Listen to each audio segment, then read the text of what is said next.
This meeting of the Davenport Community School District Board of Directors is called to order. So, with that, we are changing the agenda just a little bit in terms of order. We're going to recognize our student school board members, and then we're going to, they're going to make a short presentation. Then we will move on with our scholarships, and then we will have our showcase after that. So I know that might be a little bit difficult for everybody, but we'll work through it. Let's start with recognizing our student school board members. These are in whatever order. First is AJ.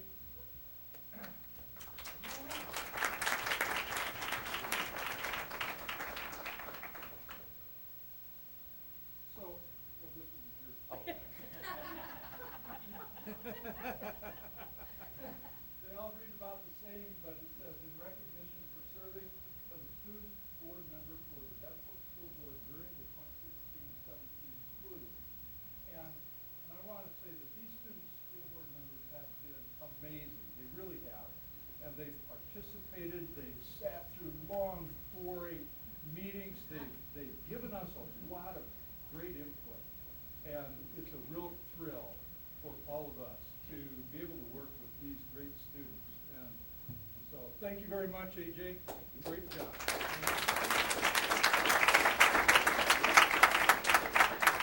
I should mention, AJ's from Central. We also had from Central Joseph Shee, who's not here this evening, Tabitha Zerazinski. I won't read the whole thing on each one of these. I hope that doesn't bother you. But Tabitha, thank you very much for your service and everything you've done this whole year.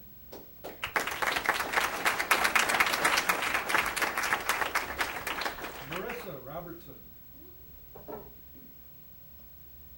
And Marissa dressed up just for this meeting. So, come on. Thank you very much. Great job, Marissa.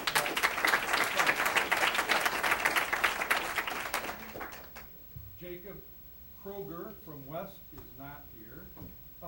And I should mention Marissa's from North, Tabitha is from North as well. Abigail Jones is not here from Mid-City. Jalen Crawford from Mid-City is not here. And Kaylee Fellner is here. Kaylee's from West. So Kaylee, thank you for everything you've done. That was great.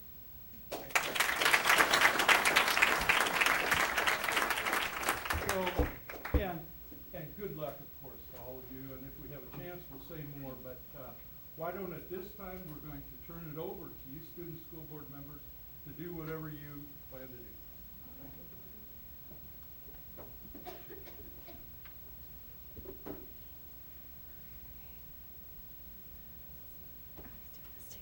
I mean, I might as well. It's going to take 5 minutes.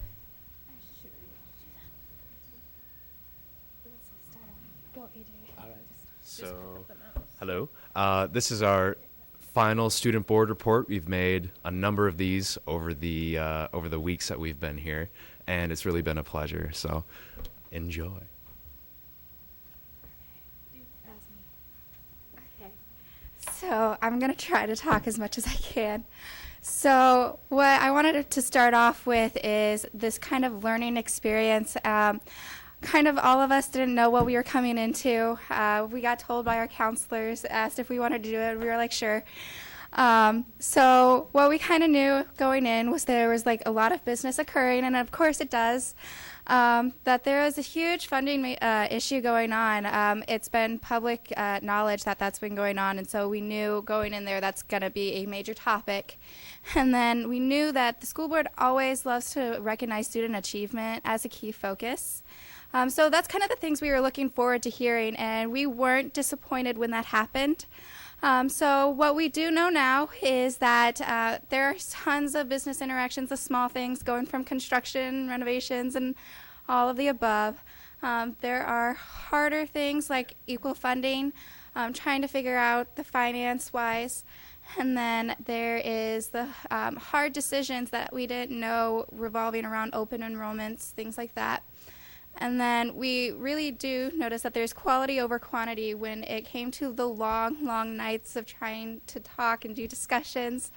It was used to the best of its ability by talking about the things that really mattered and using that time wisely to get to the points and try to come to decisions as effectively as they could.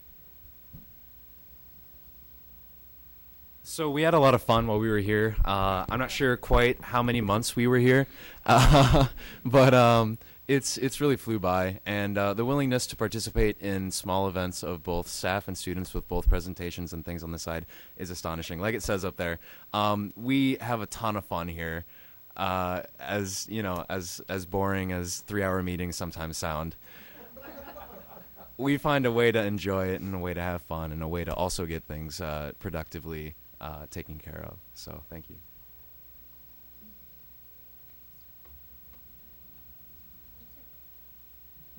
So we've been able through the showcases to see a lot of different accomplishments that all of our schools are having. So the VR headsets, that was actually really cool. I think Fillmore did that, and that was really interesting how they were using it, and it was actually kind of cool.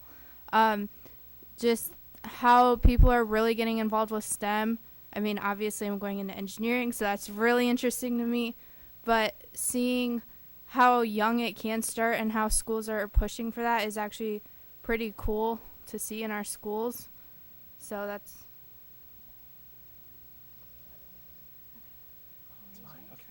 So Central High School, throughout the year, we've had a lot of really amazing accomplishments. And I personally would not have had any idea that any of these things had happened, if I had not been here and if I had not been paying attention during all these board meetings. So up there, the band and choirs have won the highest honors possible at both regionals and state competitions. Athletes from across Central High School have competed in state swimming, bowling, track, all sorts of things, basketball even. Central High School graduates will be going to Johns Hopkins. I think we have one in the Mickey Sloat is right there. She's going to Johns Hopkins next year. Sorry to put you on the spot, Mickey. West Point, Kevin Kurth, our state champion long jumper, is going to West Point next year. New York University, and a number of other prestigious colleges and vocational schools next year.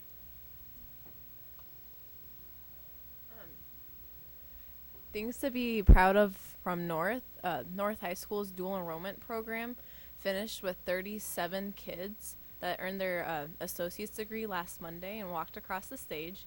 It's a really big deal. They were the first group to go across. Both Tabby and I are in it. It was super fun to experience all that. Our athletics also have been doing wonderful this year, from bowling and track to the girls' soccer team winning city champs. not like a rooting for the team or anything. Also, the North Drama Department has been excelling this year, from their fall production to their children's show, getting kids involved, to their In the Heights, which received over 10 honors at state, and where they're also asked to come up to state to perform on one of their songs. And then our Science Bowl also took 5th at state.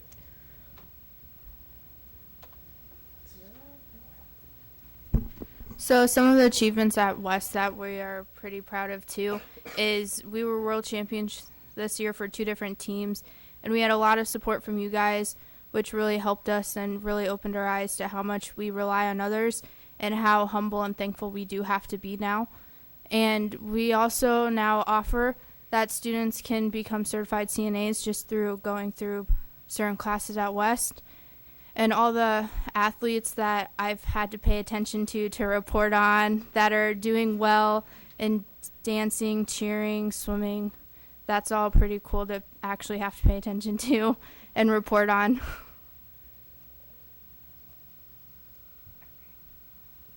All right, so the thing that we're doing now is also going to give advice for the years to come, not only for just you guys as the board members, but also to those who are going to be taking our places next year. So I'm going to give advice on being involved and asking questions for those to the new student board members, even though they're probably not here, so share with us the next year. But it's their responsibility to give a voice, to put their input in. They're the voice for some people that don't get to. And it's really good to have a connection here. I don't think I would have known the things about West or Central or be as good as friends as I am with them now if it wasn't for here. And then to you guys for board members, ask for our input. It seems as if some discussions do exclude some student perceptions, and if you don't get one, ask for one. I mean, I think we are all love to give that answers, and sometimes it seems like some discussions are so into it that we are kind of just sitting there. And it's not a bad thing, because if you're into it, that means it's important. So I guess just ask for one, give a voice to everybody. That's about it. AJ? Yeah, so my next, my advice for the incoming student board members would be to really think about each topic and how it would affect your peers or your teachers or your families, and how it would affect your own schools, and really think about that and then offer your critique, your advice, your thoughts as a student to the board to know, so that they know from a different perspective than theirs how their actions are going to affect those you know and those you love. In addition, I'd also like to tell them to pay attention to how each and every director and every board member and every all the staff here really care about their district and how they spend their time here, even though they're not paid to. Some of them, even though they're not paid to, they spend their time here, and they really work to make this district a district of distinction, like we like to call it. So thank you all. And then, in addition to the board members, I'd like to tell you just to stay focused on the goal. There were a number of times here when we stayed to about 10 o'clock, 9 o'clock, 9:30, starting at 6. But it was all really discussions that needed to happen, discussions that were important and that did have an effect on each and every school and each and every student. So they were important discussions, but really just stay focused on the goal and know, why we're here, what we're trying to accomplish, and how we're trying to help people. Our discussions and sometimes even our disagreements showed a shared concern for the future, and I very much did appreciate this, because there were a number of no votes throughout the year, and I was like, oh wow, a no vote, we don't get that very often. But the fact that we did have those, that showed that we had different perspectives and that we had different thoughts about what the future should look like, and that shows that we do care about the future, and that we do care about what happens after we're gone, or after our time here, on the board is done and we're replaced, or we go on to a different job. We care about the impact that we leave on future generations. So thank you so much for all your work and all your time.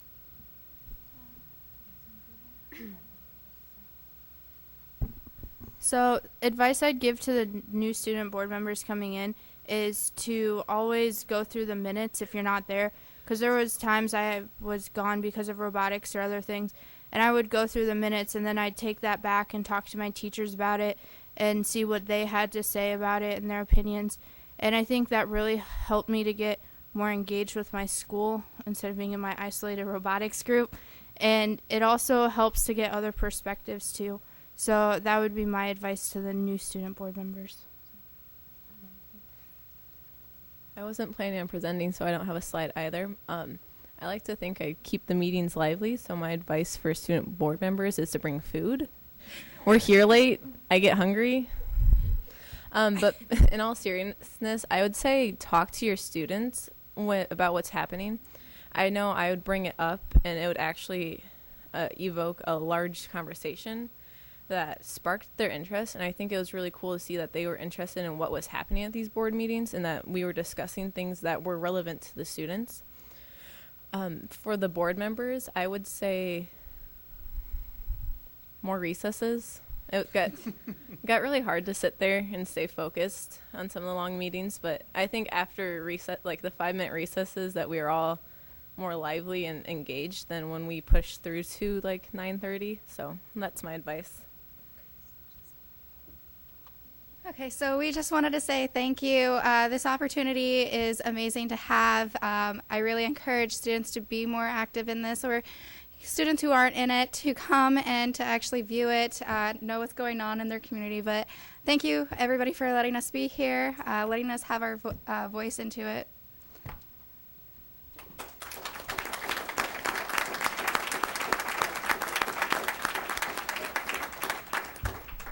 So thank you very much for the presentation. And I know that it seems kind of rushed, but I still want to offer the board an opportunity if they want to say a few words, even though we have to be really, really careful because we got a lot going on. Anybody want to say anything? Go ahead. We're very proud of all of you, and keep in touch. Come back next year and let us know what you're doing. So good luck. Best wishes to you. Okay, thank you. Director Kluhl. And we do have a student school board member from last year who's going to get up and speak in a little bit, so you'll be able to kind of deja vu this thing a little bit. But thank you all for what you've done. I think, you know, in as much as you have learned many and I won't go on, in as much as you've learned many things, we have learned things from you as well, and for that I thank you. Anybody else? Director Mayfield. I would just like to say this is a one-time experience. High school is a one-time experience, and you have experienced one of the greatest things that you can in high school. And you've been able to share that not only with board members, but with people at the schools that you come from. So you're really making a difference. Continue on. I expect great things from each and every one of you. Thank you for what you've done. Thank you. Director Snyder. They've already said it. All right, Director Hayes. Okay, then I'm just going to say two things. One is thank you, parents, for everything you've done for these great students. You know, the parents and families, I'm certain, take great pride in everything that your students do, but we recognize how much you've done also in bringing up these great students. The other one I was thinking about was all of you, and I know that we have a great district, and we have a lot of fantastic people in the district, employees in the district, and a lot of great students. And I thought of you as the cream of the crop, and then I thought, but we have a lot of students that are part of that cream of the crop. But I just want to say thank you all. You're all just wonderful and magnificent. So good luck. We got to go. Okay? Thank you.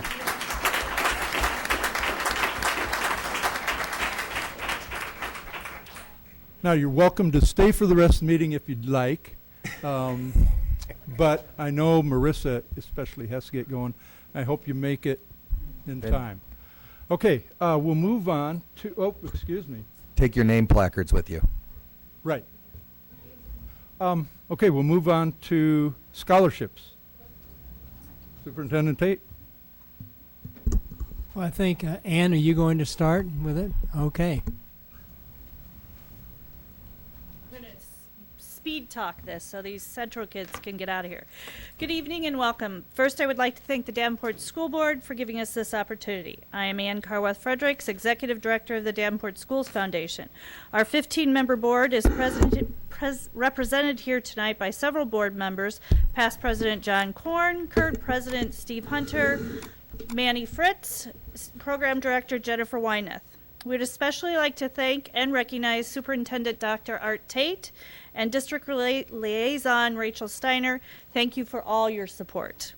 Tonight we are celebrating the graduating class of 2017. This class has been awarded a record $76,800 in scholarships from the Davenport Schools Foundation.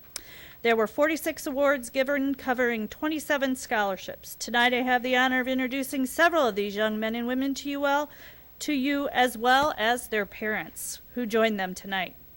In addition, the foundation will write an additional $15,750 in checks for winners of multi-year scholarships from the past 3 years for a grand total of $92,550 in scholarships for 2017.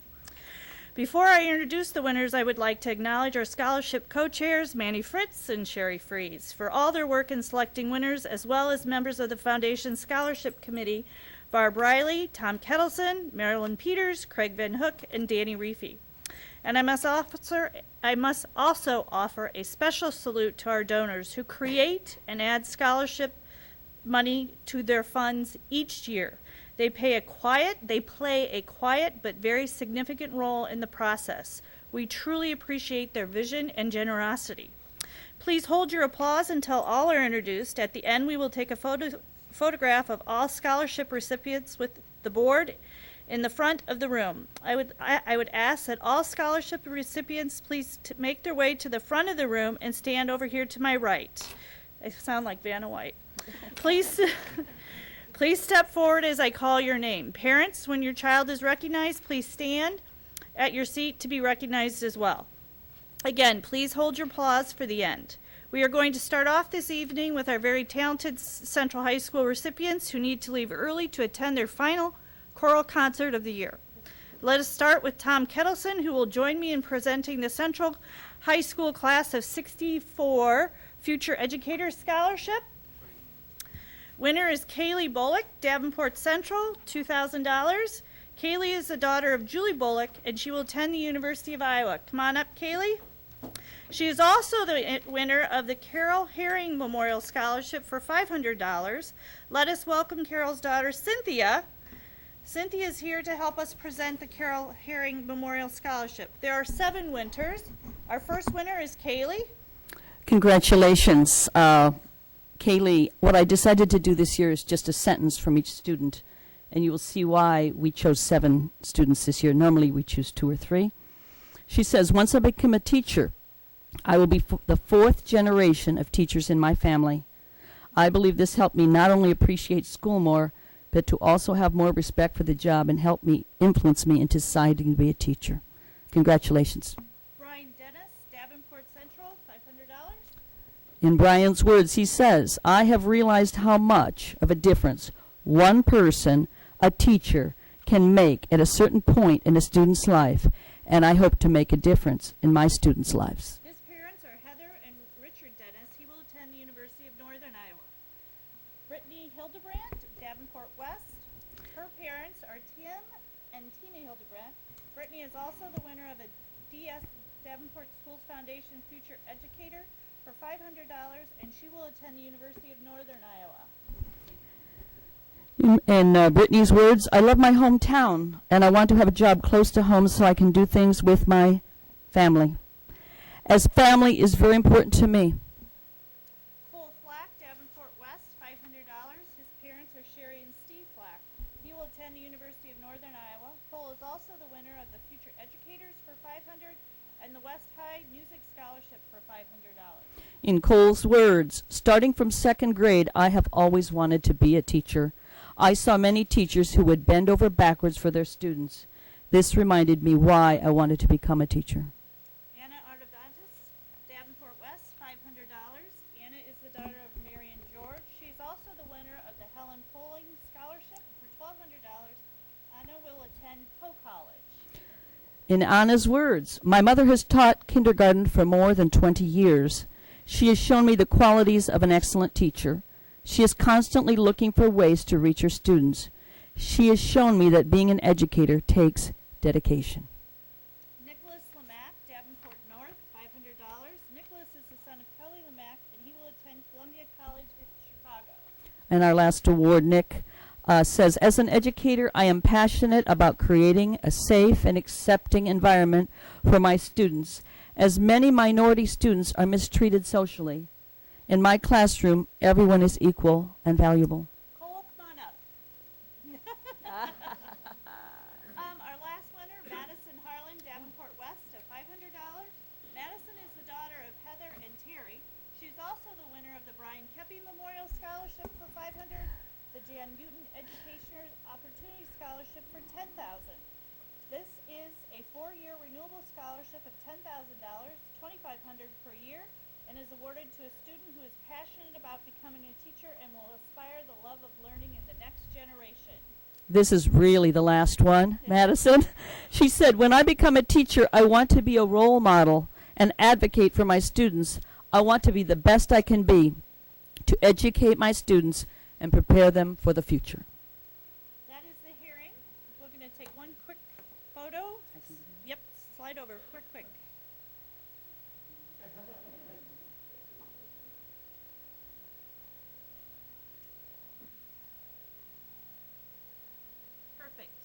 you.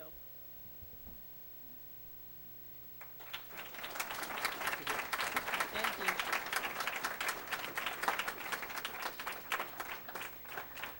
I also have Meredith Cox from Davenport Center. She is the winner of the Mikhail Rose Duval Memorial Scholarship for 600. She is the daughter of Mary and Tim Cox and will attend Minnesota State University at Mankato. Cressa Wilson, Davenport Central, is the winner of the Jack King Scholarship for $1,500. She is the daughter of Linda and Nick Wilson. Cressa is also the winner of the Hane Fujiwara Scholarship for $4,000.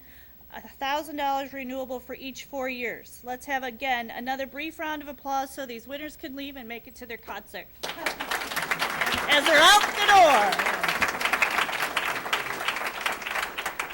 door. Okay, deep breath. Kaylee Fellner, West High School, is this year's winner of both the Joan Kohlberg Loan Scholarship for $4,000, the Jack L. Hudson Scholarship for $500. Kaylee is the daughter of Casey and Chris Fellner and will attend the University of Iowa. Michaela Flora, Mid-City High. Michaela is the daughter of Angela and Brad Flora and is the winner of the Betty Nelson Career Technical Scholarship for $600. Michaela will attend Scott Community College. Ryan Healy, North High School. Ryan is the son of Amber and James Healy and is the winner of the Lisa Arbiter Scholarship for $500. Ryan will attend the University of Iowa. Jasmine Garbo, Central High School. Jasmine is the daughter of Tammy Garbo and is the winner of the Hall of Honor Scholarship for $1,500. Jasmine Lopez, Central High School. Jasmine is the daughter of Margarita Lopez and is the winner of the Buteman Arbiter Scholarship for $1,000. Rachel Lung, North High School. Rachel, come on up.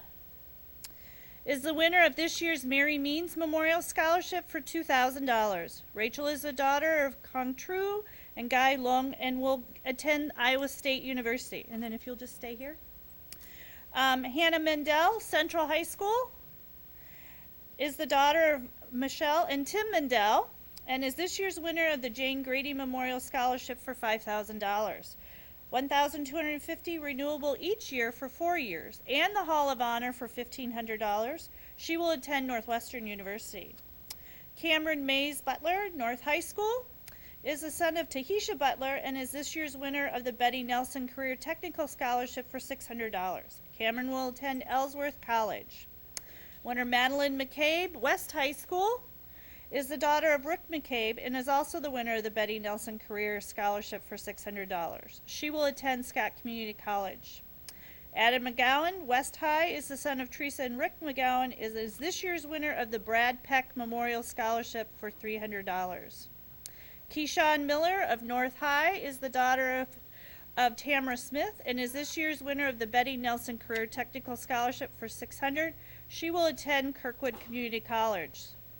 Spencer Pichet, North High, is the son of Karen and James Pichet and is the winner of the Helen Poling Scholarship for $1,200. Spencer will attend the University of Iowa.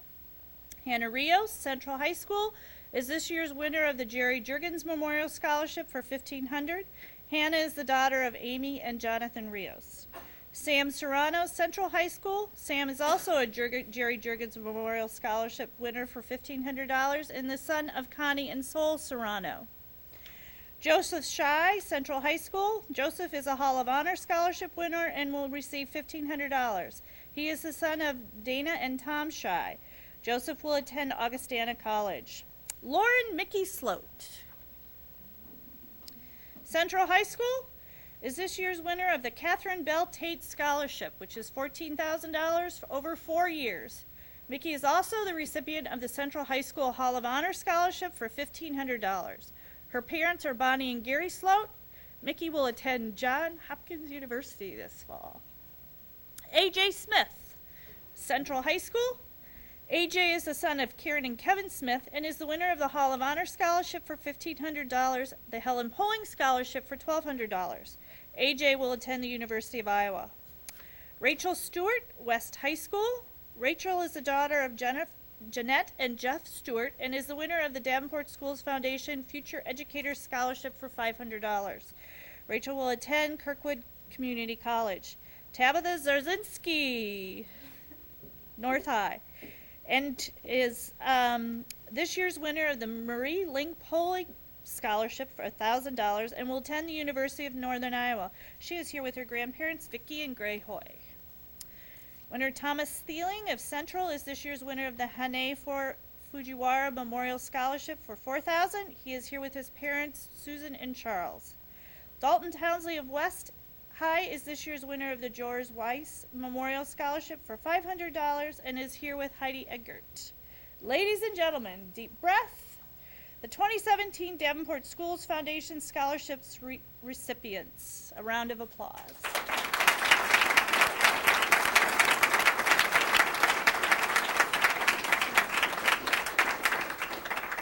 I would like to take a brief picture if you'll all go behind the board.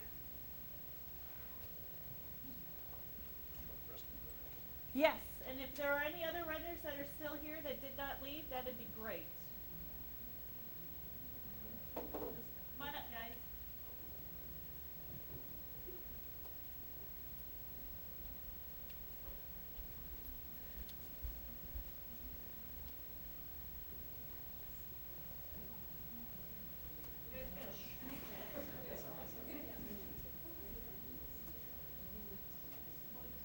Max, you want to slide over? Or fly?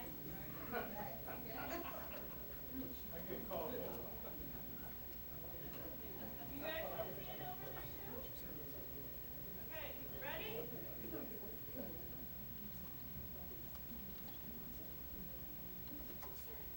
Board President, did you have any remarks for these students? Oh my gosh. You know, I could talk probably for another hour about these students, but I just wanted to say thank you to the foundation as well. But especially all of this is really about the students. And it is student achievement, and it's the magnificent things that they've done, all these things that they've done to get these awards and to move forward. And we look forward to their leadership and their learning for the future. So thank you to all of you out there, and thank you especially to all of you students. You guys are wonderful. You really are. Thank you. Thank you.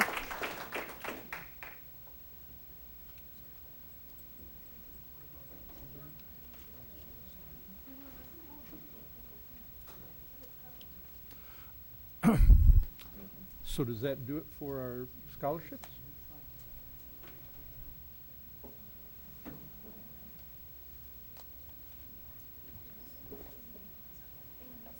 If you're done with the scholarships, Superintendent Tate, we can move on to the showcase. Thank you very much. Harrison Elementary today, and Principal Lisa Baxter is here. Thank you for your patience and flexibility. Hey, and thank you once again to everybody leaving. We really, really appreciate you coming and participating in this this great evening. So thanks again. Before we get started, thank you. Well, good evening. Greetings from Harrison Elementary. It's nice to be here tonight. Tonight I want to showcase the work of Meg Napper, who is a tag teacher at Harrison Elementary. And you may recall a few weeks ago, Harrison students were here because our students won the elementary division of the tagline logo contest for energy conservation. Well, Meg was the teacher behind that work. And, you know, when she was pulling this project together, I realized early on this was a pretty cool learning experience for children, and I knew our students would benefit. So I asked her to document the process along the way. And so, ladies and gentlemen of the board, I introduce to you Meg Napper. Okay, we got to get something straight right up front. It's not about me. It really is about the kids. My kids think I'm pretty smart, and I love that. But what they don't realize is I'm not really smart. I just am really good at asking questions. So I ask a lot of questions. So I'm going to take you on a little PBL journey. I'm going to let you read because there's nothing more irritating than people reading to people who can read. For me, I'd just like you to know that I'm very new still to using PBL. And luckily, I was privileged to join the staff at Mid-City for a 2-day training during the summer. So I am not an expert. So if you have a lot of questions about PBL, I can send you right to a really good website because it's not me. But I wanted to share with the board some more about the process we used to arrive at the project you have seen and chosen as your winner. Most of the information I'm sharing with you tonight comes from the Buck Institute for Education, or BIE. And this is why I think PBL is an awesome, wonderful thing. And selfishly, that last bullet point is all about me. Everything else is all about the kids. But honestly, that last bullet point is really all about me, because it's great to have fun with kids. Don't tell anybody. Oh, I shouldn't have said that out loud. Darn it. Darn it. Okay. The following slides will help us focus on the project using these elements, which make up what PBL considers the gold standard. So I've kind of arranged them. It may seem like a very strange organization, but this is the way they organize it, so I just followed their lead. So the first thing we start with is 21st century skills and significant content.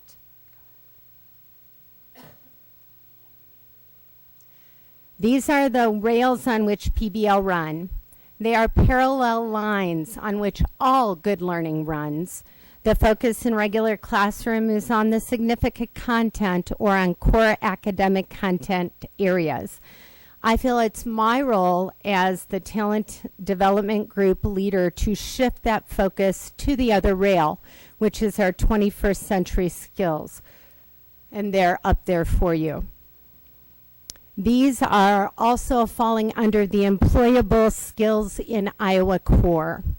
I don't know what job opportunities will look like for my kids in the future. I don't even know what jobs may exist for them because these were 5th graders. So I have no idea what I'm even preparing them to do in their lives. But I know that employers want team members who can communicate, collaborate, think critically, and creatively. That I know. The entry event, once I shared the contest information with my students, was an internal study trip around our building to look for sources of energy we use at Harrison, which could then be extrapolated into the entire district. On this little journey we made around our classroom, we talked with our custodian and the lunch ladies to dig deeper into what kinds of energy sources we use at Harrison. The students even looked up. Oh, God, you got to love 5th graders. As we're walking down the hall, if you haven't been at Harrison and know this, we have skylights in our hallways. And one of my kids looked up and goes, Mrs. Napper, do you think if we could turn off some of the lights on sunny days that would save energy? Well, what do you think? And they looked at me and said, well, of course.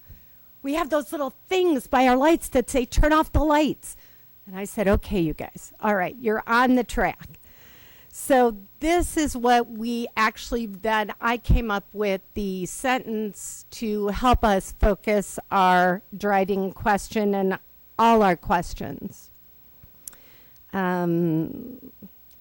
I would say it's even more exciting to me, though, to see what unintended knowledge, understanding, and skills that students acquire as they go through this journey.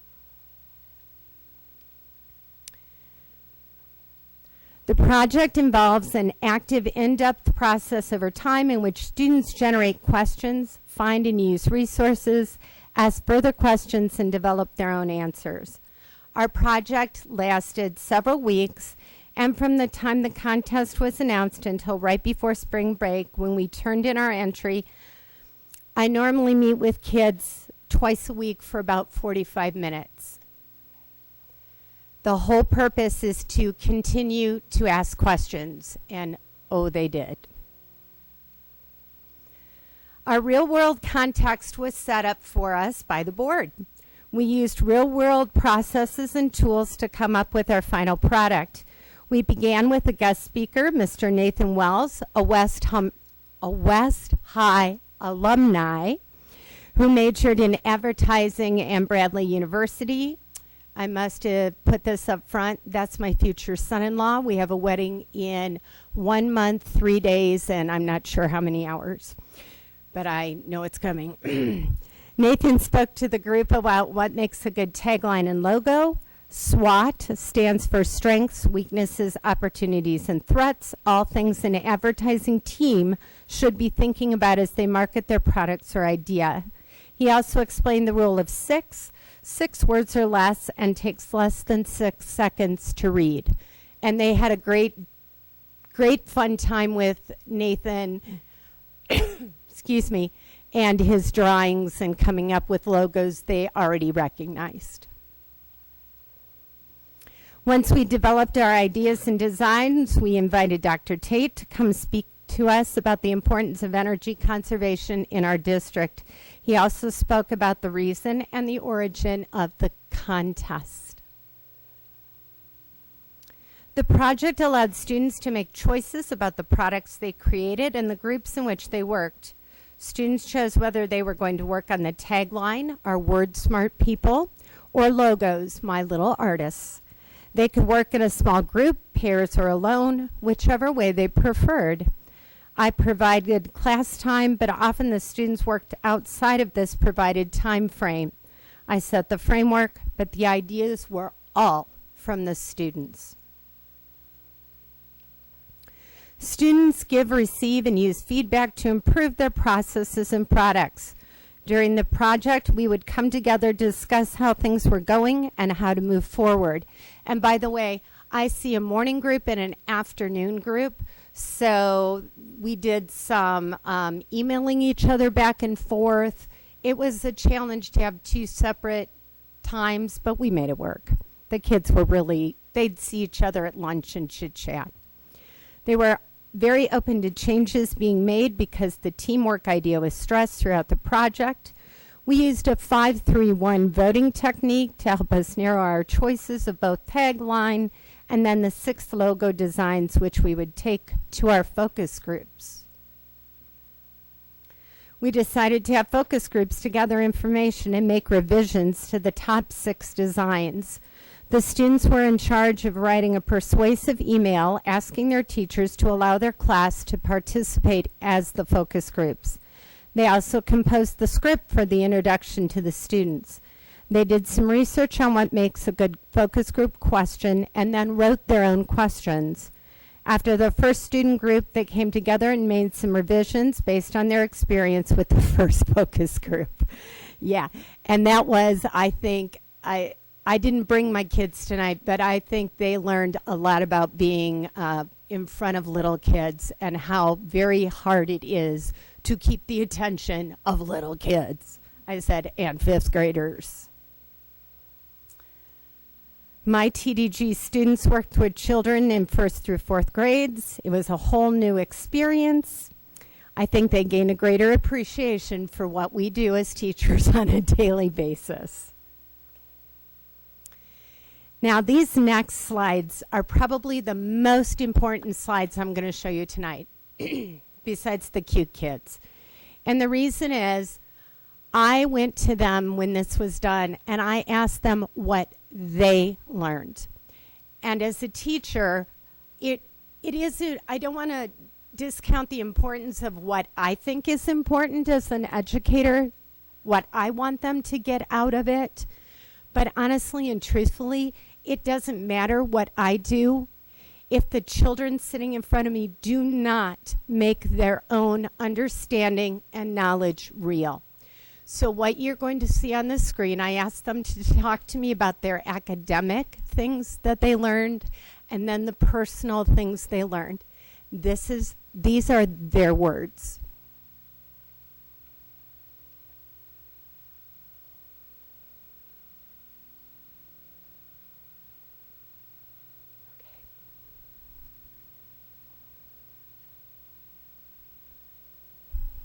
And they're so honest. They are just so honest.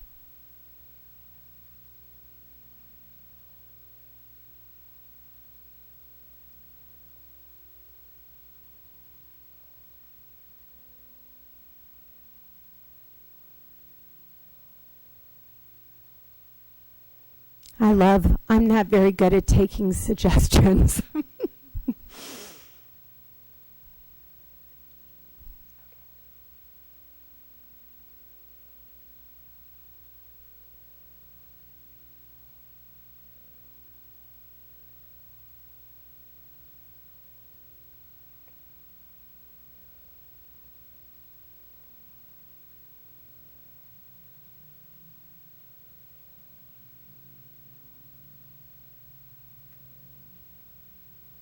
And honestly, that really had nothing to do with me. That's what the kids got out of this. So when we won, we had to come up with a new driving question because we have $200 that we get to spend at Harrison for the benefit of the whole community. The kids were very clear that they wanted that money to be spent for the whole community. Now we're going through the process of the disappointment of $200 will not buy new drinking fountains for everyone in the building. But you know what? That's a good lesson for them to learn too. And right now the kids are finishing up their Google form, which will be given to all the 5th graders and then the teachers in the building to fill out. And then we'll look and see how we'd like to spend that money. The project requires students to demonstrate what they learned by creating a product that is presented or offered to people beyond the classroom. On the left, you'll see the 6 finalists, most of them being in rough draft form. And these were selected from the 20 logos that my students created. I couldn't be more proud of my students and the learning that happened on this project. My thanks goes to the district for providing a real-world opportunity and to Lisa Baxter for encouraging me and allowing me to take a risk as an educator. Thanks.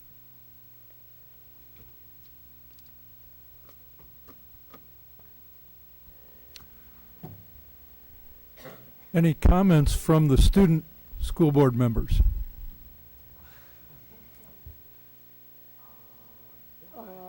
Go ahead, AJ. I know when I was in school, like the whole environmental thing, like being conscious about reduce, reuse, recycle, rethink, all that, was really like taken off and like starting to get big.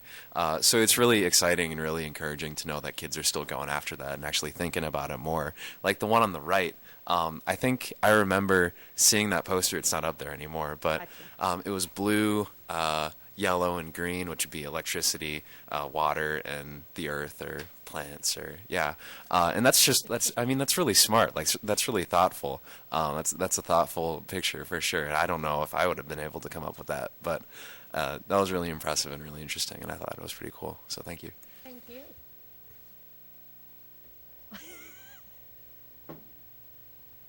I'm like really impressed with this, and to be honest, I'm really excited to see what kind of happens next year with students who are so enthused to do it this year. From what they learned and what they incorporated, the feedback that they've gotten, and the disappointment that they have faced already, that's going to encourage them to want to do it next year and try to do something different or better. And that's kind of cool to see how you start from here, but then you go even further. And I'm really excited to see how you're going to help them like take it to the next step. Unfortunately, I'm sending them on to middle school. Well, what about the younger age? I just worked with my 5th graders on this one. But you know what? If the board comes up with another great real-world problem for us to work on, I'm happy to PBL it. Go ahead, Kaylee. So, at high school, we've been doing a lot with project-based learning. So I think that it's really cool that you're starting young because if I would have been able to do project-based learning as a kid, I think I would have gone a lot farther because it's a lot more entertaining than sitting in a classroom. So, Well, and I have the unique position as the TAG facilitator. Your classroom teachers have got, they really, I won't say they can't, but the demands on their time is far different than the demands on my time. And I'm lucky I have an administrator who allows me to stretch and push, because this could have gone horribly wrong. Honestly, I never taught this way before. And when you learn as an educator, you take your kids with you and you do your very best to make it the best thing possible. So I'm lucky. I'm very lucky. Let's just leave it at that. Okay, thank you. Now I'll open it up to board members. Director Snyder. I've known you for a number of years, and I know. it does not surprise me a bit that you are standing in front of us because your kids excelled in this. The whole fact of the matter that you were able to corral these kids and get their thought process to the point where they take this initiative with two colors and put them together to where blue and yellow makes green, you know, to make the earth more green, just from a 5th grade level, absolutely astounds me. And it's amazing. And it is about the kids, but it's also about the leadership of the kids. So you fully are due the credit. And it's just absolutely phenomenal. But again, it doesn't surprise me a bit because I know you. So Thanks, Jamie. Anybody else? Director DeSalvo. I love the energy, and obviously it's passed on to your students, and I think that is so encouraging to see, because they're thriving off of where you're guiding them to, and it's clear in what they're producing from your teaching. So keep up the good work. Great kids, great program. We do want to see you back here next year, so we'll find a way. We've got a lot of real world problems we can give to you. So yeah, the budget thing, not so good for 5th grade. Sorry. Thank you for what you're doing. You're welcome. Thank you. Director Kluhl. Yeah, again, the logo was amazing. Small act equals big impact. I don't know whether to say I would have been happier had they known that putting yellow and blue together would turn into green, or that they were surprised and it was kind of a nirvana moment, a eureka moment for them. Either way, it was just wonderful, and I think it is a saleable logo. It is incredible, I think. But I appreciate what you're doing with this concept where normally, I mean, our schools are buildings with questions and answers. That's the environment that we have in our schools. But you flipped it, with this project-based learning and said, okay, students, now it's time for you to do the questions instead of answer. And flipping that like that, I think, is invigorating. I think it's the right direction to go, because truly life is more about the questions than it is the answers. And there's always more questions. Never ends. Always. Anybody else? Okay, I've got to say, I've actually purchased logos before online. It's an online competition because I'm not wired that way. I could probably do it, but for instance, I think that that logo with the blue, yellow, and green is fantastic, and I'm actually checking to see, first off, whether it's legal, and second, whether it's appropriate for somebody like me to buy a logo from students. I don't know if that's acceptable yet. It would be easy for me to buy that logo. It would be easy for me to say, here's my thoughts, here's the colors I want. And because when you do that online, I mean, it's real money, and it goes out, they come up with it, and I would much rather have something from our students than from somebody who knows where in the world that builds a logo for me. So I'm just blown away, and I was that night when that first came up. I said, man, I mean, even the way that it was presented and the words, the way that they were written, for me, it'd be easy to go ahead and buy it if it. Awesome. And my kids were really excited when they heard you say that. They were like, really, Mrs. Snapper? He would really, well, I had to explain what monetize meant, but you know, they're fifth graders. But they were so excited, and I took that back to the classroom and I said, guys, this is what we mean when we talk about solving real world problems. And the fact that they understood, you know, they're learning. I can talk to adults and not get nervous.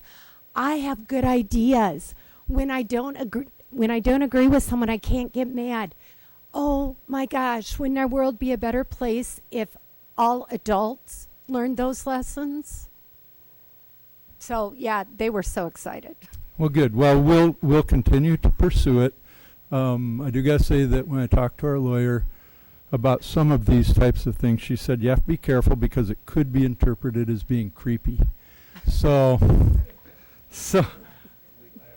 I gotta be careful. Oh, Director Mayfield. I just wanted to mention what you've given these kids is an opportunity to actually find out what's within them. Yes, sir. And what they're capable of. And I think that's the greatest gift, rather than just the product, is knowing what they're capable of doing. And that will spur them on to bigger and better things. So thank you for what you've done. You're welcome. Thank you. All right. Well, thank you very much. Thanks to your students. Thanks to your leadership. And thank you all the way up to Superintendent Tate for helping lead our district and participate in that. So thanks. And thank you to your presentation helper. Yeah, I get really nervous doing tag in front of adults. I don't care if I screw up in front of kids, but I'm like, Ron, you have to come and run the tag. All right. Thank you. I think, thank you all for putting up with our kind of little bit of rush in this first part of our meeting. Now we'll probably slow down to our regular tempo. We'll move on. Student board reports. Is there anything else besides what they presented, Superintendent Tate? Anybody?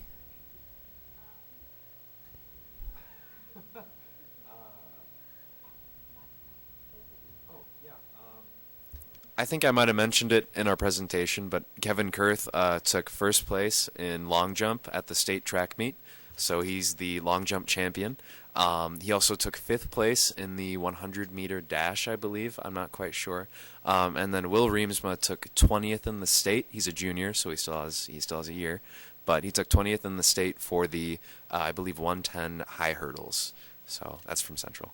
Okay, so for North Track, we have Colin Glazik, who got second place for the,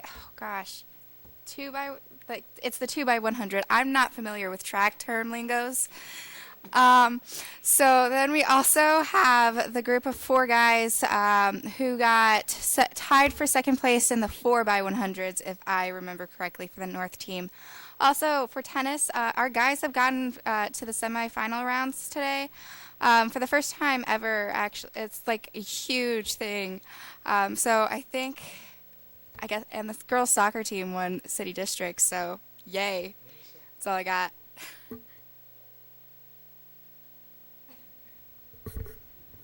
So we've had quite a few teams from West volunteering for the I-80 restoration project. We've had our AP Human Geography classes because now that they're done with AP testing, they can go volunteer. We've also had IJAG working with that. We've had Addie Flynn. She tied for first in her JV City golf meet. And then the Combustible Lemons were on the Jay Kidwell Sports Show on Fox 18. So.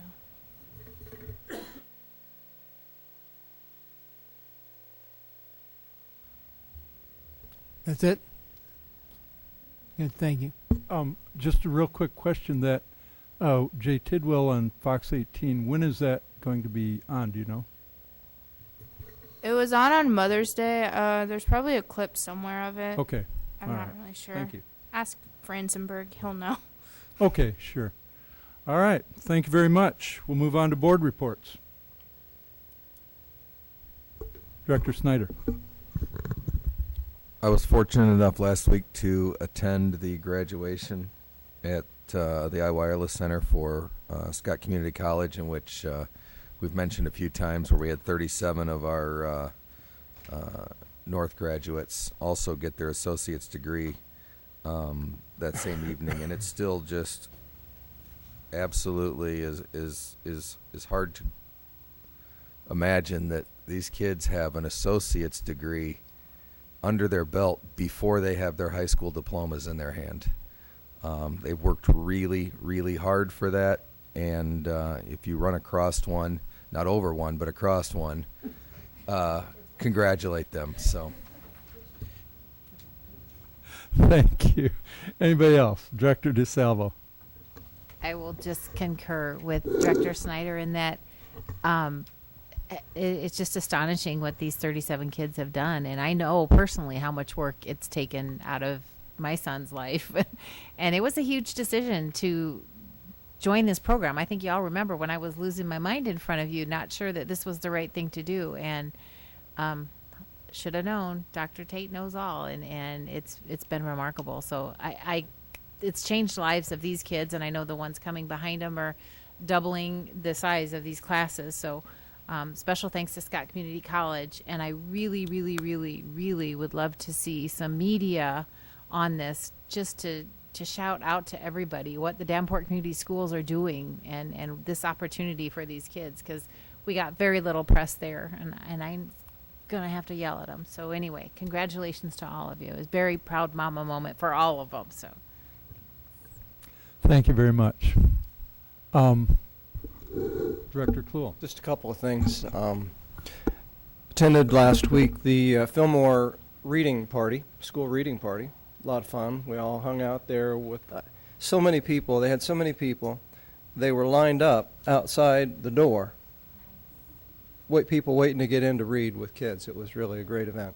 Plus there was ice cream, which was good. The other thing, last Thursday, Figge Art Museum puts on an event called Pichakacha. It's a thing where people get up and you have 20 slides you present, and you have 20 seconds for each slide, and it's on automatic, so you have to keep going with it. But President Johansson and Joel Franken got up in front of that crowd there at the Figge and talked about the Creative Arts Academy, and had a great round of applause. People that maybe didn't know about Creative Arts Academy now know about it. It was a great event. 20 seconds a slide. He did that? Wow, congratulations. Any other board reports? Okay, I've got two. One is, I hadn't even thought about that. Pichakacha, is that correct pronunciation? But I do have to say, it was actually Director Kluhl that inspired me to, and cajoled me into making that presentation, and with Joel Franken. And it was really a great event once I went ahead and did it. And my time was really challenging to get together with Joel and do it. Joel did really most, if not all, of the work in preparing this and timing it. 20 seconds is tough. But I was so jazzed afterwards that I'm planning on doing one about energy conservation and about cryogenic fluids and how those are used in our community. And it's really fun. I would advocate that any of you at least attend it sometime. It's a great event, and if you feel like doing it, it's just something they say. Anything that you're passionate about, go ahead and talk about it. It's a great event, and I wanted to thank Director Kluhl for getting me to participate in that. The other thing is that the next meeting of the City-School Partnership is this Thursday at 3 p.m. at the Police Station Community Room. Just wanted to remind the board members especially of that event. We'll move on to upcoming events. And Director Hayes, would you please read those for us? I'll be happy to. May 24th, Central High Pool and Auditorium Complex ribbon cutting, 1:30 VIP and media tours, 2 o'clock media interviews, 2:30 ribbon cutting ceremony, 3 to 5 p.m. is community open house with tours provided by student ambassadors every 15 minutes. On May 25th, Thursday at 7 p.m., the Mid-City graduation at St. Ambrose Galvin Fine Arts Center. May 29th, Monday, Memorial Day holiday close. May 31st, Wednesday, last day of school. Sunday, June 4th, graduation iWireless, 11 a.m. for Central, 1:30 p.m. for North, 4:30 p.m. for West. June 9th, Friday, starts the summer hours. All facilities except operations will be closed on Fridays until August 4th. June 5th, 5:30 p.m., Committee of the Whole meeting at ASC Jim Hester Boardroom. June 12th, 6 p.m., regular meeting, ASC Jim Hester Boardroom. And June 26th, 6 p.m., regular meeting, ASC Jim Hester Boardroom. Thank you very much. We'll move on to open forum. Open forum is a time for members of the community to give input at a board meeting regarding school district issues or concerns. Individuals who want to speak should fill out an open forum request and give it to the board secretary prior to open forum. The board will not act on any issue presented during open forum if it was not published as an agenda item. The Iowa Open Meetings Law prohibits action on any issue that is not on the agenda. The president will set the amount of time allowed for individuals to speak during open forum. The board asks that no charges or complaints be made against individual employees of the district or community during open forum. Remarks that reflect negatively on the character or motives of any person will be called out of order. We only have one open forum request, and this one is really special. And this is made by Lorraine from Central. and it's interesting, in the section on the request, it says, "I wish to address the board on the following subject."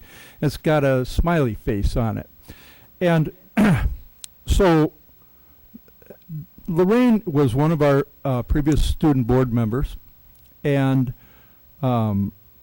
this is really special. And so in general, I'm going to say no time limit. However, since I have to, I would say I'll limit it to 7 minutes. And that's quite a bit. And I'm not asking you to speak that long, but if you want to, you're welcome to. The other thing I'd like to ask is if Director Kluhl has any introductory remarks before Lorraine comes up and speaks. This is just a night full of impromptu opportunities here.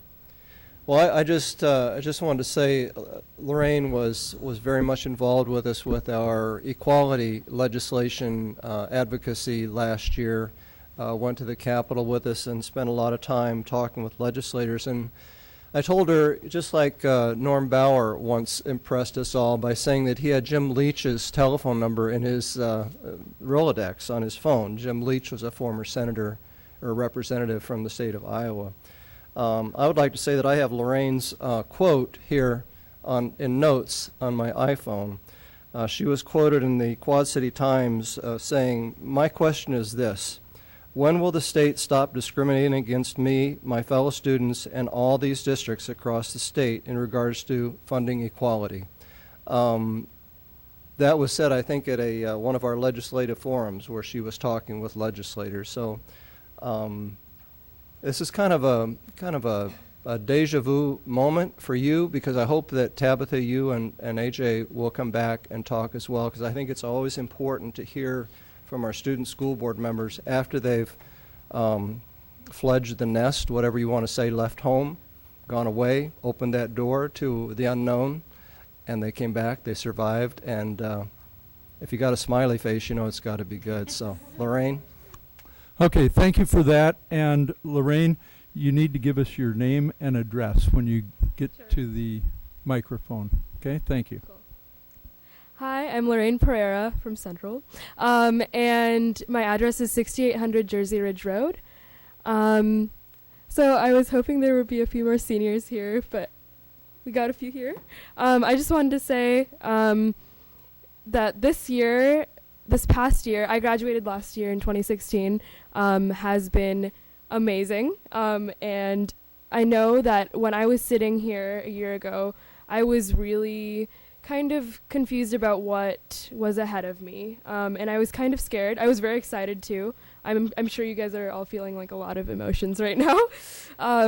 And I just wanted to say that this district, my 10 years in this district really prepared me for the journey that was ahead.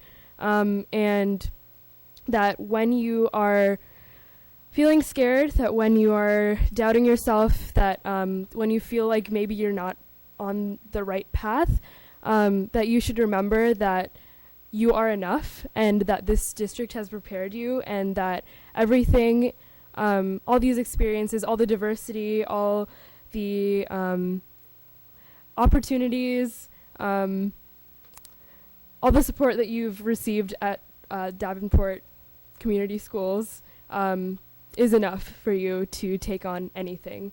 I feel like I experienced a lot of self-doubt my first year. I was scared. I was really worried about what, like if I was on the right path, if I was doing the right thing. But look back on your experiences in high school. Think about what got you excited to be on the path that you're on. Think about all the support that you have at home if you ever need it. There's plenty of support here.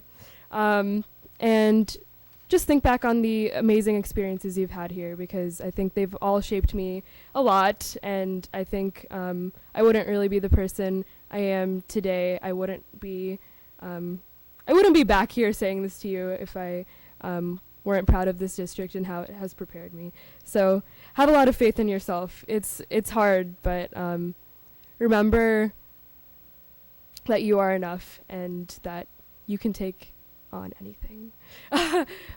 So a little bit about what I've done, I guess, this past year. So I just finished my freshman year of college, and I went to UC Berkeley. It was really great. I feel like I was able to engage a lot of my passions that I found while I was here at Davenport Community Schools, specifically like through the TAG program at Central. I was involved with like Girls Learn International, which is an organization that works with girls' issues or like women's issues. And I was involved with an environmental club and stuff like that. And I still am involved with things that very much tie back to those experiences. For example, like I joined a research group this past semester that investigated contraceptive use and access, and that was kind of like a women's issue type thing with Girls Learn. And then I'm majoring in, well, it's kind of complicated. I went in as molecular environmental bio, which was shaped by my interests with environmental club, and now I'm thinking of doing plant biology or public health. So that's where I'm at right now, and those are all things that were derived from my interests that started at Central. And it's okay if you haven't found what you are passionate about yet, but you'll get there, and the experiences you've had here will definitely help you get there. So I just wanted to say thank you to this awesome district. I went to Eisenhower for 6 years, and then I came back to the district for high school at Central, and there's a reason that I came back. It's just prepared me so well, and I love everything about this district. So thank you for your time and for everything. Thank you, Lorraine.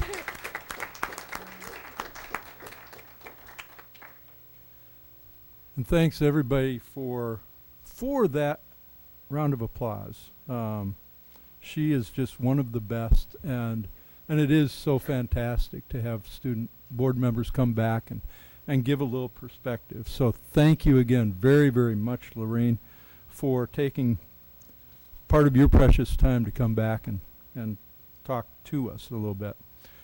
Okay, we'll move on to the rest of the business. May I have a motion regarding consent agenda? Mr. President, Director Snyder. I move that the board accept the consent agenda as presented. Thank you. Is there a second? Second. Is there any discussion? Okay, we'll call for the vote. Director Snyder? Yes. Director Hayes? Yes. Director Kluhl? Yes. Director DeSalvo? Yes. Director Mayfield? And my vote is yes. Motion carries. Thank you. May I have a motion regarding approval of bills? Mr. President, Director Kluhl. I move that the board approve the following resolution regarding the adoption of bills. The resolution is as follows. Resolved that all claims presented to the board, having been duly certified as correct by the secretary, reviewed by the administration and board members, and they are hereby audited and allowed as just claims and warrants drawn in the treasury for the several amounts. Further resolved, the payment of claims and salaries be approved as presented for the periods of May 4th, 2017 through May 17, 2017. Thank you. Is there a second?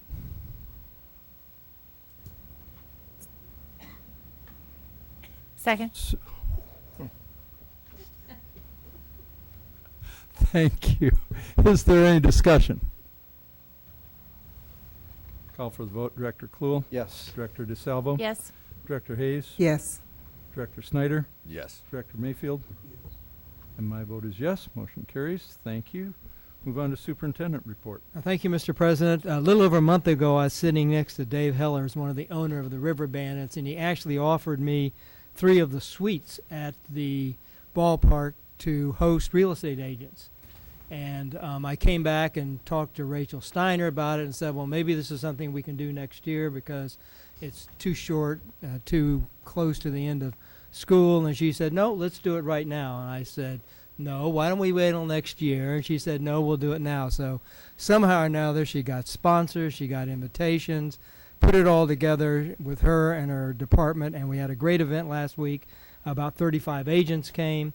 It was a great start. There was a game going on, so obviously we hosted them not only with food and drink, but they were able to see a game, and they had set up some games that would introduce the real estate agents to the district, and you had to play the games to get a raffle ticket, and there were 25 raffle prizes there. So it was a great event, and it looked like we had taken a year to put it together. But again, Rachel, I wanted to thank you and your department for getting that thing done. Great. It was fun, and hopefully it will make a difference. So they had the open house for the student-built project last week, and they're having an event we couldn't go to this week also. But if you didn't get out there, it's a great house. It's already sold, and they're looking to start the next one for the following year. And we've got right now about 26 students signed up. So, I mean, how wonderful is that to learn how to build a house, whether you're going to be in construction or not. I wish I knew how to do any of it. I could save myself a lot of money. So in my next life, I'll do a student-built home. Joe, would you put up the picture? So we've seen this a couple times. It was in the newspaper, you saw it, and today the students brought it up. And I wanted to talk a little bit about what this is all about. It actually started 6 years ago when the school board issued a challenge to me and the rest of the administrators that we needed to do something bold for this district to take advantage of the wonderful opportunities we have and make sure that everybody knew about it. So from that was a District of Distinction committee that was put together with about 50 people, including the then Mayor Gluba and aldermen and administrators, teachers, parents. And we talked about what it means to be a District of Distinction. We took some time to actually define, and one of the best definitions was we're going to do something that's so good that people from around the country and the state are going to want to come and say, hey, what are you doing there in Davenport? One of the 3 ideas that came up was a dual graduation program, and that was just an idea. The staff had to take a lot of time in seeing, was that even possible? How could a high school student take enough college courses? We know they can take college courses. How could they take enough in order to graduate? And besides that, would the Eastern Iowa Community College go along with it? So it took staff work, it took coordination with the college to put it together. It was chosen by the end of the year to be one of the 3 plans we wanted to put forward, and then it took a principal who said, I want to do it right here in North High School. It took North High School to say, we're willing to host this. It took the school community itself to say, this is what ought to happen at North High School.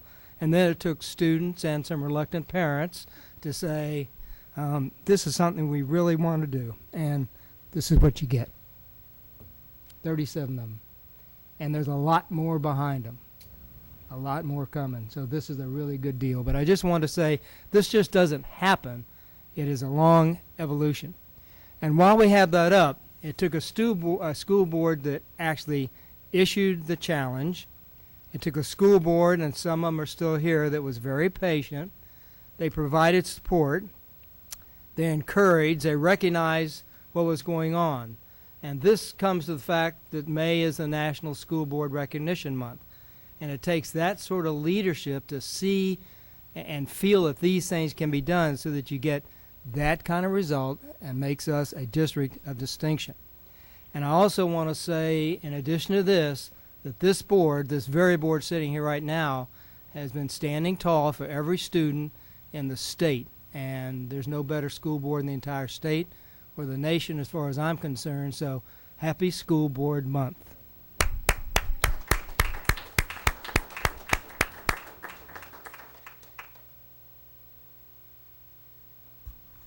Is that your report?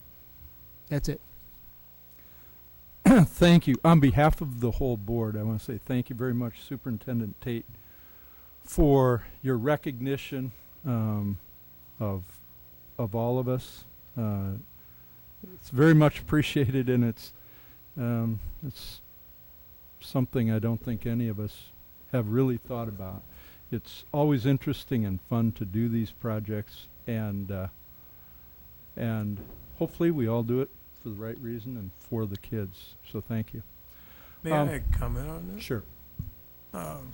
First, I'd like to congratulate Dr. Tate and those that played a big part in having this program at North High School. I think being able to have our students reach the highest levels of education, and we've always promoted a college education as the highest level of education that we seek for our kids.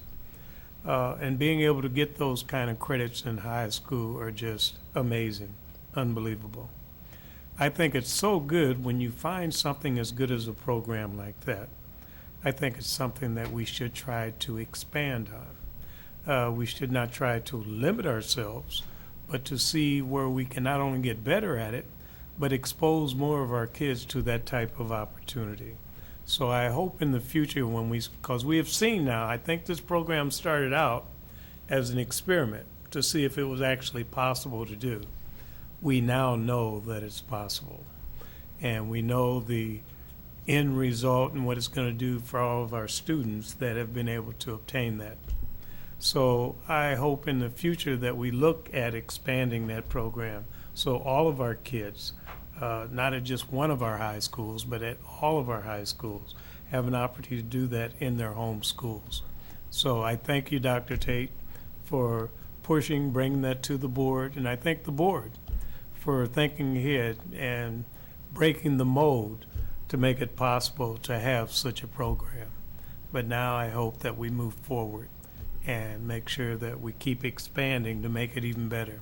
I think that program can be one of the large attractions to bringing students into our district as a whole. Not just a few students, but many students, because we know we have a good district, but we now have a district that is exceptional because it's doing something that the other districts aren't doing with a program like that. So again, thanks a lot. Thank you for your kind words. Oh, looks like Director DeSalvo wants to say something. Just on a personal note, I would like to thank Dr. Tate and the board at the time that made that decision. Personally, it has changed the life of my child and my family, and I think I can speak on behalf of all 37 that We thank you for this opportunity, for making it happen. It came down quickly. We were scared. We didn't know what we were getting into, but your vision, your guidance, your leadership is continues to amaze us all, and this is just another example of that. So thank you for that. Anybody else before we move on? Okay, then we will move on to other items requiring action. May I have a motion regarding approval of resolution to conduct public hearing for sale of Lincoln Elementary? And in your motion, go ahead and read the whole resolution, please. Go ahead. Mr. President, Director Hayes. I move that the board approve the following resolution to conduct a public hearing. Whereas Davenport Community School District is the owner of certain real estate located at 318 East 7th Street, Davenport, Iowa, 52801, and more particularly described as Exhibit A attached hereto. Whereas Davenport Community School District has received an agreement of sale of commercial real estate of said property from Gorman and Company, Inc., for a total of $760,000, and whereas Davenport Community School District is agreeable to selling the real estate to Gorman and Company, Inc., and is required to hold a public hearing on the proposed sale pursuant to Iowa Code 297.22.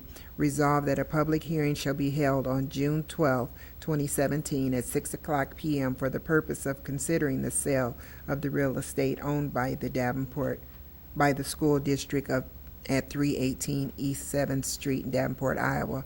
Further resolved that the secretary shall publish a form of notice of sale of real estate and notice of public hearing in the Quad City Times at least once, not less than 10 days, but not more than 20 days prior to the date of the public hearing.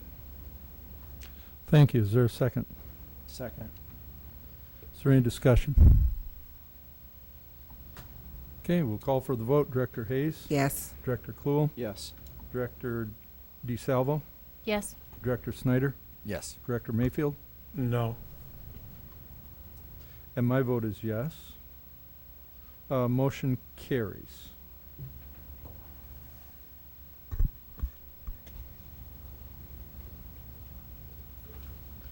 May I have a motion on the approval of the plans and specifications for the West Cabling Project?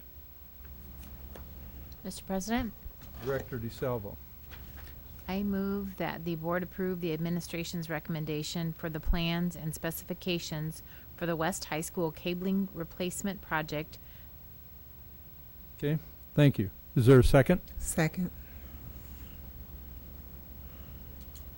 We will now hold a public hearing on the plans and specifications for the West Cabling Replacement Project. The notice was published in the Quad City Times on Friday, May 12th, 2017. Anyone wishing to speak on this item, please step forward to the microphone, state your name and address for the record. Seeing and hearing none, I now declare the public hearing closed. Is there any additional discussion on this matter? Seeing none, I'll call for the vote. Director DeSalvo. Yes. Director Hayes. Yes. Director Kluhl. Yes. Director Mayfield. Yes. Director Snyder. Yes.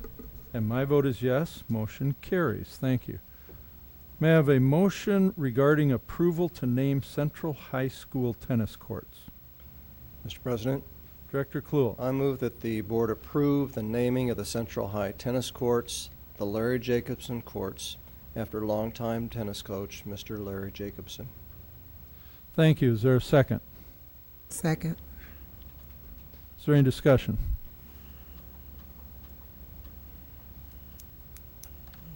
Okay, I'll call for the vote. Director Kluhl. Yes. Director Hayes. Yes. Director Mayfield. Yes. Director DeSalvo. Yes. Director Snyder. Yes. And my vote is yes. Motion carries. Thank you. I have to point out, we're actually, looks like about 15 minutes ahead of schedule. So we'll keep moving like that. May I have a motion regarding approval of contract for school-based supervision program? Mr. President, Director DeSalvo. I move that the board approve the administration's recommendation for the school-based supervision program contract for the term of July 1st, 2017 through June 30th, 2018 in the amount of $183,207. Thank you. Is there a second? Second. Is there any discussion? Director Mayfield. I would just like the program could be explained as to how many people this is involved in what schools. Mr. Scott?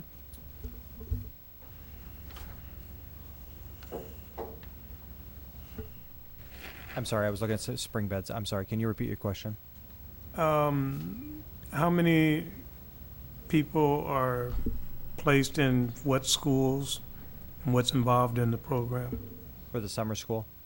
The juvenile, the program discussing to pass the funding for. Sure, currently we have 69 students that are enrolled in our summer school that will be at Williams Junior High. If that's what your question is regarding? No, it's yes? a juvenile court It's officer.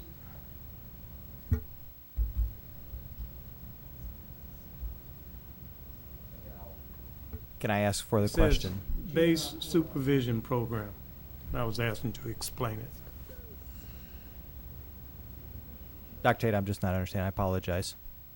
Well, where are the juvenile court officers placed? Which schools? How many? Our current JCLs are placed. We have one in each high school. We also have one that is being replaced at Wood, one that is being replaced at Keystone, and then we have one currently at Smart, if that's what you're referring to, their placements. I'm Those sorry. 3 schools is where they're at? We have them at the high schools also. We have them at the... Oh, okay, in addition to the high school. Yep, so we have, and at Mid-City also, so we have 7 on staff. I apologize for not understanding the question. Okay. That was what I was asking. Thank you. Okay, thank you. Any other discussion? Okay, we'll call for the vote. Director DeSalvo. Yes. Director Hayes. Yes. Director Kluhl. Yes. Director Mayfield. Yes. Director Snyder. Yes. And my vote is yes. Motion carries. Thank you. May I have a motion regarding approval of Sudlow parking lot and bus access project?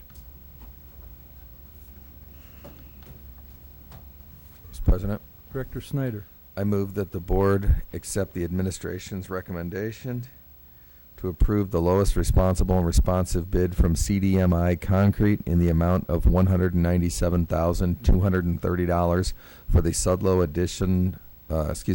additional parking and bus access project, including alternate 1. Thank you. Is there a second? Second. Is there any discussion? Director DeSalvo. I just noticed on these bids that the lowest responsible bidder is considerably lower than the others.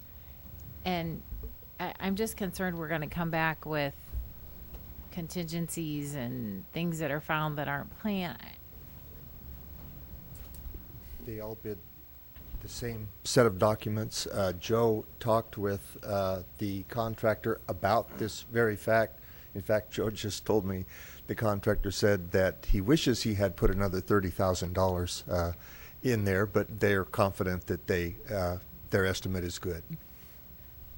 So can we like hold them and say you have to stay within, you know? Well, they have a performance bond, of course, and if there's the occasion for changes and so forth, we go through the ordinary process of vetting that.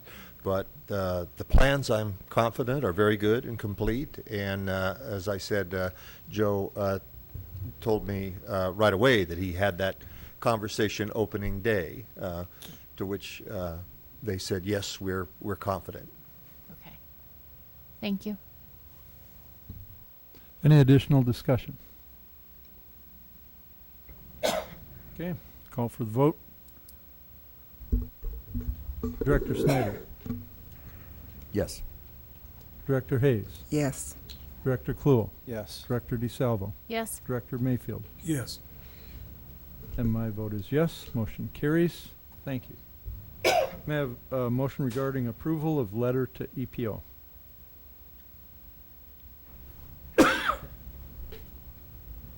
Mr. President, Director DeSalvo. I move that the board accepts the administration's recommendation to approve the letter to EPO as presented. Thank you. Is there a second? Second.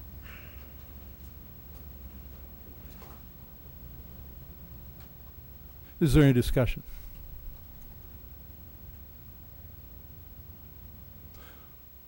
I'm going to make a comment. I do want to say that it saddens me that we've made these decisions, and for a number of reasons. I just have to say that I do believe that down the road, a number of things are going to happen in the future. I do believe that rebates will end up diminishing and eventually disappearing, and I believe that tax credits will as well, both at the federal level and at the state level. And a lot of that, I think, is based on some of the political climate. I think that, and I didn't prepare a lot of numbers, but when you think about tax credits that represent up to 45% of the value of a system, and you think about what that means if you lose that 45%, the essential cost of a system will be not quite doubled, but it will be significantly impacted in what most people would think is an adverse way. And and I think when that happens, it will make solar, which is what this particular letter is about, it will make solar power very, very, I believe it'll make it unlikely, much more unlikely for the district to go ahead and spend all that money to get into something like that. And it will take years. And during that time, the other concern that I have, and it's a real concern, is that we will not benefit from some of the decreases in our general fund spending, which could be used to assist us with our budget constraints, our budget issues that we're working with right now.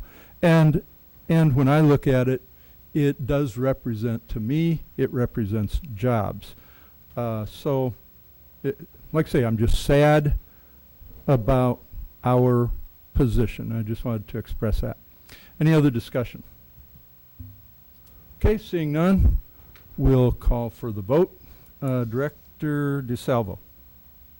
Yes. Director Hayes. Yes. Director Kluel. Yes. Director Snyder. Yes. Director Mayfield. Yes. And my vote is no. Motion passes. Thank you.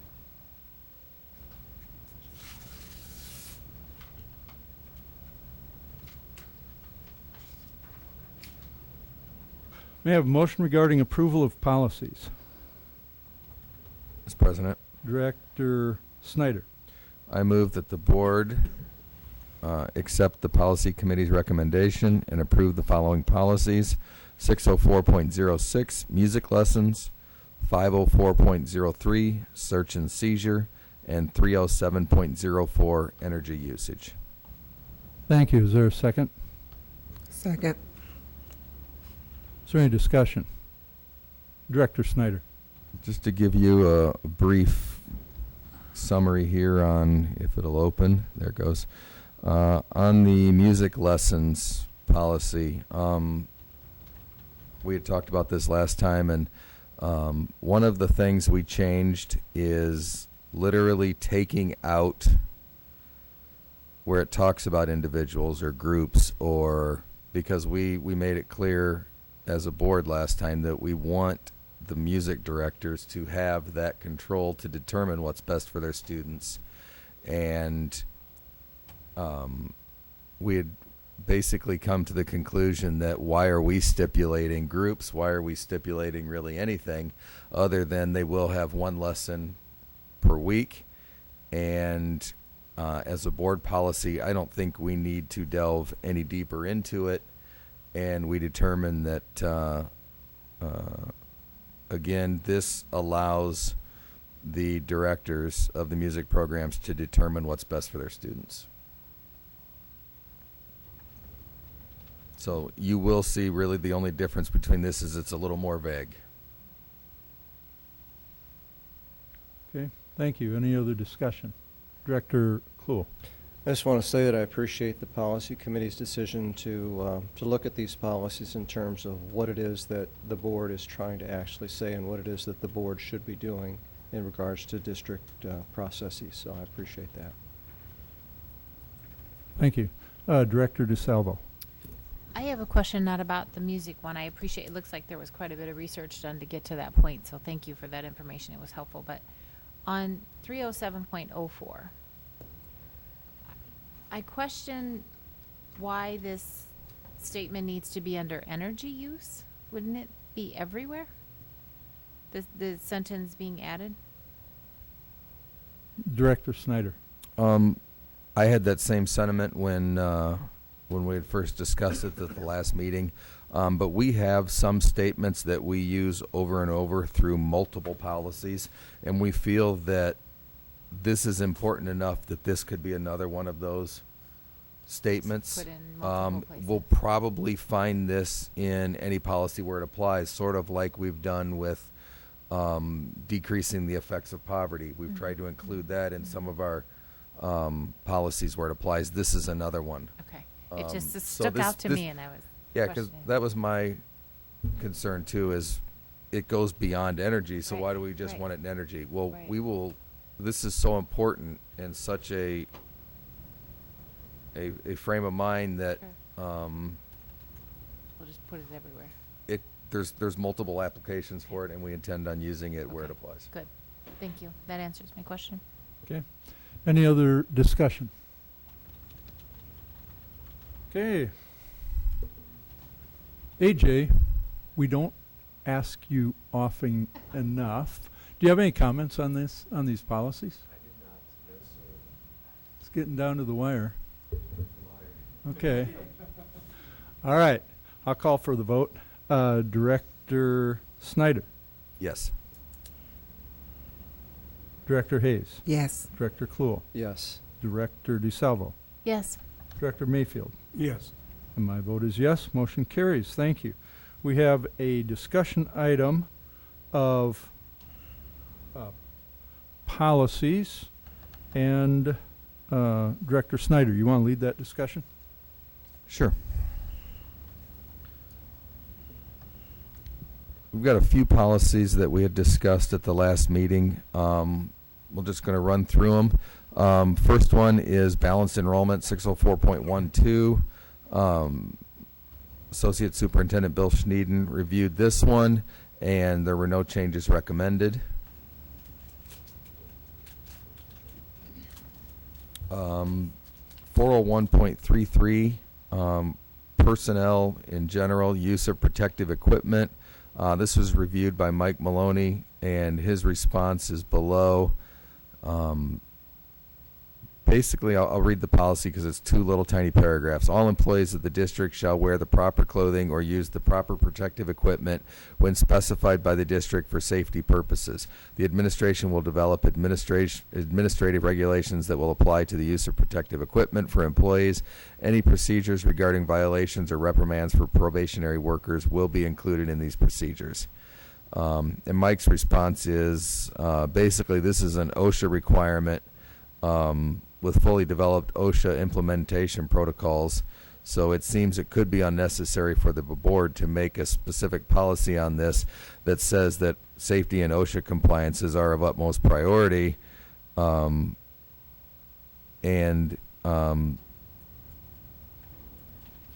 see, the other part was, I lost where I was at.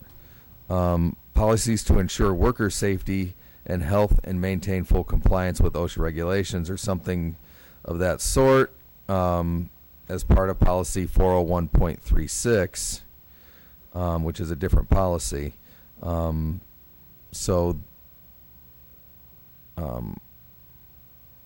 401.36 currently kind of mixes and confuses safety and security generally, and the difference between staff safety and OSHA compliance with student safety. And I don't remember where we, I think it was ended that we weren't sure if this was a policy we even needed to maintain, because it's pretty well covered by 401.36, and that's why we just brought it for the board for discussion. So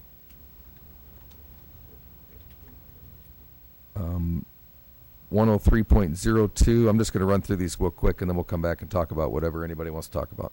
103.02, community relations, complaints against school personnel or contracted services, service providers. There was no changes recommended in this one as well. 903.06, bylaws of the board. There were no changes recommended for that. This was pretty much right out of Iowa code. Community relations, sex offenders, 105.02. Our attorney reviewed and recommended the following changes. There was just a little bit of language change in there to sort of better define the policy. You can see there's really mostly just tightening up the language. And that was the last one. So if anybody has any questions or discussion on any of them. Director Johansson. Thank you. I want to go back to 401.33. And even though I've participated on the committee, I was thinking about it tonight as you read it, and I wanted to make sure that we don't acknowledge OSHA as the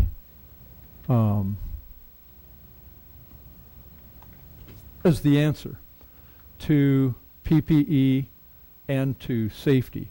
Oftentimes organizations have other requirements that are above and beyond OSHA. And so I just want to be careful the way that we think about writing it, that we don't say something like we just agree with OSHA. And part of this says, it says the administration, in the original, the administration will develop administrative regs that apply to the use of PPE for employees. Any procedures regarding violations or reprimands for probationary workers will be included in these procedures.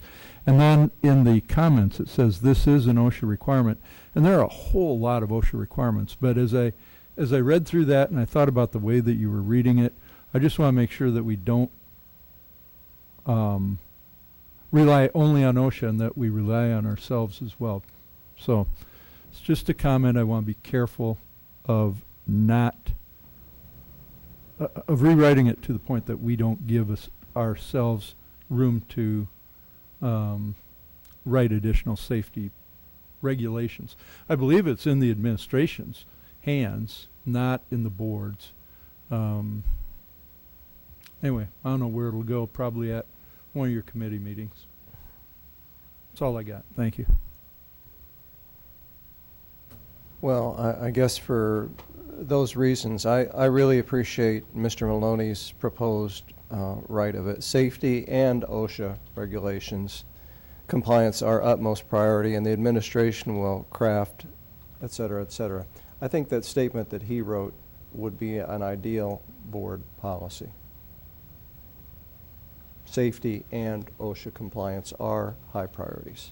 Safety first, which is our doing. I think that covers perhaps your concern. We can discuss it at a policy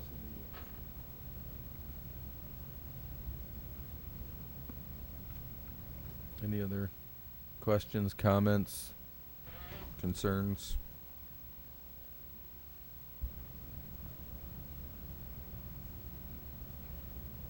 If not, I'd say that wraps up policy discussion. Okay, great. Thank you for that. We'll move on. Are there any administrative reports? Not this evening. I haven't received any board requests. Are there any?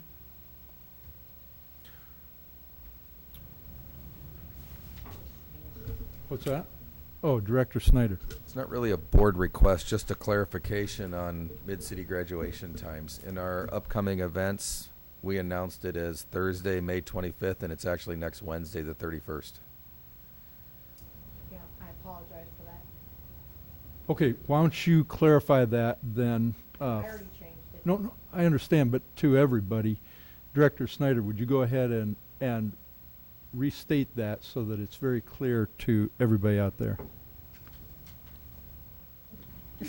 I don't remember the time now. I know, but I don't know what that is. Is it 7? Yeah, I'll get it. Galvin Fine Arts Center, Wednesday, May 31st, 7 o'clock p.m., Mid-City graduation. All right, thank you for that, and thank you for catching that. We're getting real close to adjournment, and AJ. I do have a question before you end. Director Mayfield. I had been speaking with Dr. Tate about some data and information. Hang on, we're in the board request section. Well, that's why I'm asking this question. I just wanted to set the question up so you knew what I was going to ask. Well, board requests, we've got a form here to put those in. So I'm not sure. I just want to be careful where you're going. Okay. Well, let me say it and stop me if I'm saying it wrong. Okay? Okay. Anyway, so my request, I'll reply back, was to have it come to the board. Now, I don't know if that officially has to be done because I haven't heard anything back. Dr. Tate, you know what our conversation was? Was that, well, part of it, because I was told you were going to call me back, and I did not hear from you. So my question is, does that have to be a formal request, or is that something that's just going to be discussed by the agenda committee? I didn't call you back because I immediately contacted the agenda committee and turned that request over to them. That's not my purview Well, to do that's that. why I was asking. Right. Because I didn't know if it had to be requested by me officially or not. So that's my only reason for asking. Okay. Thanks.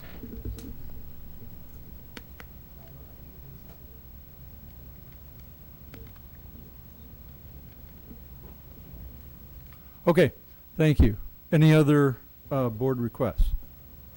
Okay, I was just getting into adjournment. AJ, I wanted to offer you one last opportunity because we may not see you again for a while. So, is there anything else you want to say? Well, we're out before 8. Pretty proud of that. But really, yeah, it's been a huge opportunity and a huge blessing to be here every single, every other Monday, being here with you guys and learning about the amazing things that are going on in our district and learning about how much we're accomplishing and how much we're changing and how much we're doing. So thank you all for the amazing opportunity to be here. That's all I got. Okay, so Director Snyder. This probably isn't an appropriate time to make a comment, but I wanted to because you are one of the very, very few that have stuck it out with us very, very late regularly. You are an exceptional young man. I am very, very proud to have worked with you, and you are going to be amazing. Thank you. Nice words. Any other board requests? Oh, Director Mayfield. I noticed the same thing. And, you know, regardless of your ability, of what you can do and what you might do in the future, I think stick to it as disciplined enough to put other things aside and to accomplish what you had just being here and supporting your kids. I know it takes the interest for you to do that, but it takes the will so that nothing get in your way. It's the only reason you're here at every single meeting, and you stay to the end. I'm sure you have many other interests, but yet your being here to the end tells me something about your character, that you're willing to put other things aside for something that's so very important to you. And I thank you for that. I can see you in the future.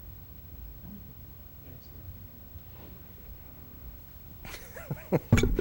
I don't know how many different ways you can say that, AJ. I was going to say something about it too. I mean, this is not an exceptionally late night, but you have stuck with us more than any board member that I've ever seen in 16 years. You've been here, and if it's stick-to-itiveness, if it's integrity, I don't know what it is, but it is quite remarkable.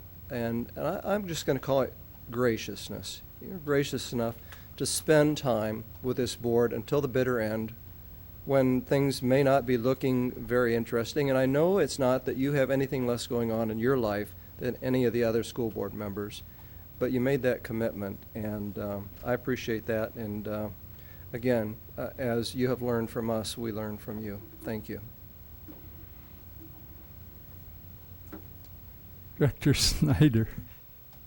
It's not something where you like have no friends and no ambition to do anything else, and we need to go home and feel bad about you, is it? No, I promise. Okay.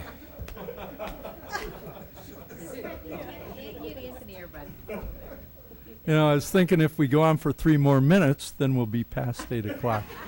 So, all right, anything else? If not, I would ask for a motion to adjourn. So moved. Is there a second? All those in favor say aye. Aye. This meeting is adjourned.